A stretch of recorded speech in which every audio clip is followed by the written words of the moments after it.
आज जो आप कर रहे हैं वही वापस आएगा। आज जो बीज आप बो रहे हैं कल वही आपके जीवन का फल बनकर लौटेगा। फिर चाहे वह दुख हो, सुख हो, सफलता हो या असफलता। भगवान श्री कृष्ण कहते हैं मनुष्य अपने कर्मों से ही अपना भाग्य लिखता है। नमस्कार दोस्तों, क्या आपने कभी सोचा है कि कुछ लोग बिना ज़्यादा मेहनत के भी सफलता पा लेते हैं, जबकि कुछ लोग दिन रात संघर्ष करने के बाद भी असफल रह जाते हैं। कभी सोचा है कि क्यों किसी के जीवन में खुशियों की बहार होती है और कोई हर समय दुखों से घिरा रहता है? क्या यह सब किस्मत का खेल है या भगवान पक्षपात करते हैं? नहीं, भगवान श्री कृष्ण ने श्रीमद् भागवत गीता में इसका स्पष्ट उत्तर दिया है। उन्होंने कहा, मनुष्य का वर्तमान उसके पिछले कर्मों का परिणाम है और उसका भविष्य उसके वर्तमान कर्मों से तय होता है। यही है कर्म का खेल। आज की यह वीडियो आपके जीवन की सोच बदल सकती है। अगर आपने इसे अंत तक ध्यान से सुन लिया तो शायद आप अपनी परेशानियों को देखने का नज़रिया बदल देंगे। तो वीडियो को अंत तक जरूर देखिए। सबसे पहले समझते हैं कर्म क्या है।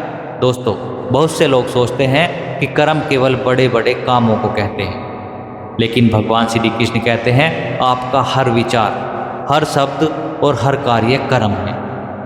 जब आप किसी की मदद करते हैं वह कर्म है। जब आप किसी का दिल दुखाते हैं वह भी कर्म है। जब आप किसी के लिए अच्छा सोचते हैं वह कर्म है।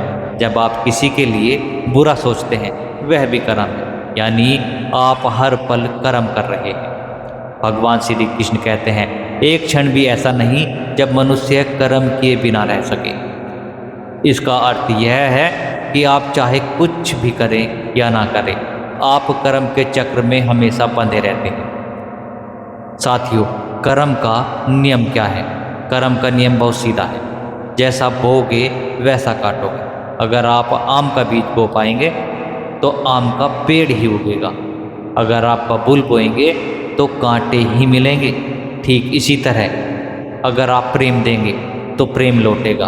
अगर आप नफरत देंगे तो नफरत ही मिलेगी। अगर आप मेहनत करेंगे तो सफलता मिलेगी। अगर आलस्य करेंगे तो पछतावा मिलेगा। कर्म कभी निष्फल नहीं जाता।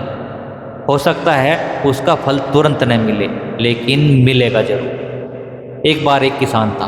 वह हर दिन अपने खेत में मेहनत करता था। उसका पड़ोसी उसका मजाक उड़ाता।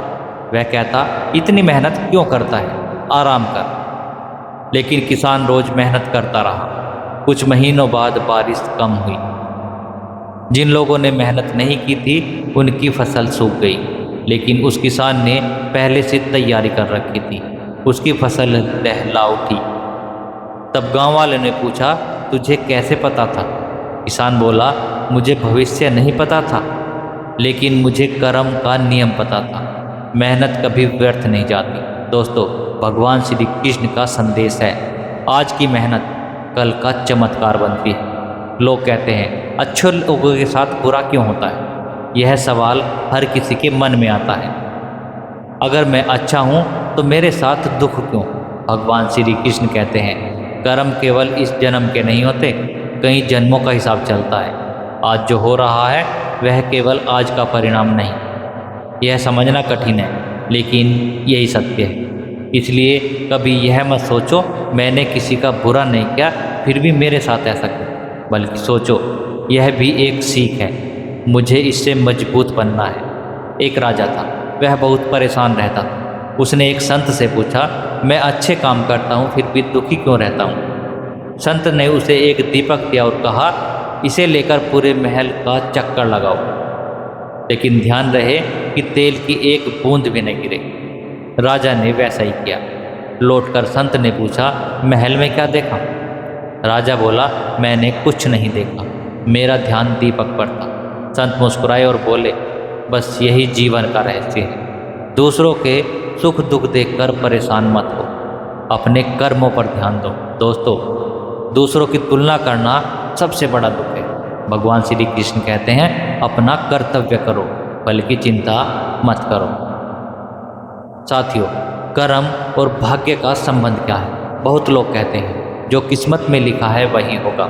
लेकिन भगवान श्री कृष्ण कहते हैं भाग्य कोई जादू नहीं, भाग्य कर्मों का संचित परिणाम है। आज जो आप कर रहे हैं वही कल आपका भाग्य बनेगा। अगर आज आप सीख रहे हैं, मेहनत कर रहे हैं, ईमानदारी से आगे बढ़ रहे हैं, तो आप अपना उज्जवल भविष्य बना रहे हैं। लेकिन अगर आप बहाने बना रहे हैं, समय बर्बाद कर रहे हैं, तो आप खुद अपना भविष्य खराब कर रहे हैं। एक युवक रोज़ भगवान से प्रार्थना करता है, भगवान मुझे सफल बना दो, लेकिन वह दिन भर मोबाइल चलाता, समय बर्बाद करता। एक दिन उसने सपना देखा, भगवान श्री कृष्ण उसके सपने में आए और बोले, मैं तुम्हें फल दूंगा, लेकिन पहले बीज तो बो। युवक चौंक गया। अगले दिन उसने मेहनत शुरू की। कुछ साल बाद वही युवक सफल व्यक्ति बना। तब उसे समझ आया प्रार्थना जरूरी है, लेकिन कर्म उससे भी ज़्यादा जरूरी है। बुरे कर्मों का असर क्या होता है दोस्तों, ये सबसे बड़ा सवाल है। कई बार लोग सोचते हैं कोई देख नहीं रहा, जो चाहे करो, लेकिन भगवान श्री कृष्ण कहते हैं प्रकृति सब देख रही है। किसी को धोखा देना, झूठ बोलना, किसी का हक मारना, इन सब का फल जरूर मिलता है। हो सकता है देर लगे, लेकिन कर्म का न्याय निश्चित है। कर्म का न्याय आगे कभी गलती नहीं करता। अब बात आती है अच्छे कर्म कैसे करें। भगवान श्री कृष्ण के अनुसार अच्छे कर्म के 3 नियम हैं। निस्वार्थ भाव, ऐसा कार्य करो जिससे केवल अपना लाभ न हो। ईमानदारी, जो करो पूरी सच्चाई से करो। समर्पण, अपने कर्म भगवान को अर्पित कर दो। जब आप ऐसा करते हैं तो कर्म पूजा बन जाती है। दोस्तों, अगर आज आपका समय खराब चल रहा है तो निराश मत हो, यह भी आपके कर्मों का एक अध्याय है। लेकिन याद रखो, नया कर्म, नई शुरुआत। आज से अगर आप बदल जाओ तो भविष्य बदल जाएगा। आज से अगर आप मेहनत शुरू कर दो तो सफलता तय है। आज से अगर आप प्रेम बांटो तो खुशियाँ जरूर लौटेंगी। आज से अगर आप सत्य अपनाओ तो सम्मान जरूर मिलेगा। भगवान श्री कृष्ण कहते हैं मनुष्य को केवल कर्म करने का अधिकार है, फल पर नहीं। इसका अर्थ यह नहीं कि फल नहीं मिलेगा, अर्थ यह है कि फल की चिंता छोड़कर पूरी शक्ति से कर्म करो। जब आप बिना डर, बिना लालच, बिना चिंता के कर्म करते हैं तो सफलता स्वयं आपके कदम चूमती है। तो दोस्तों, आज की इस वीडियो से बस एक बात याद रखिए, कर्म ही असली शक्ति है, कर्म ही भाग्य है, कर्म ही जीवन बदलने की चाबी है। अगर आप चाहते हैं कि आने वाला कल शानदार हो तो आज अपने कर्म शानदार बनाइए, क्योंकि आज जो आप कर रहे हैं वही वापस आएगा। अगर यह ज्ञान आपके दिल को छू गया हो तो वीडियो को लाइक करें, शेयर करें और हमारे चैनल अनादिवानी को सब्सक्राइब जरूर करें। मैं कोमल प्रजापति आपसे विदा लेता हूँ। राधे राधे, जय श्री कृष्णा।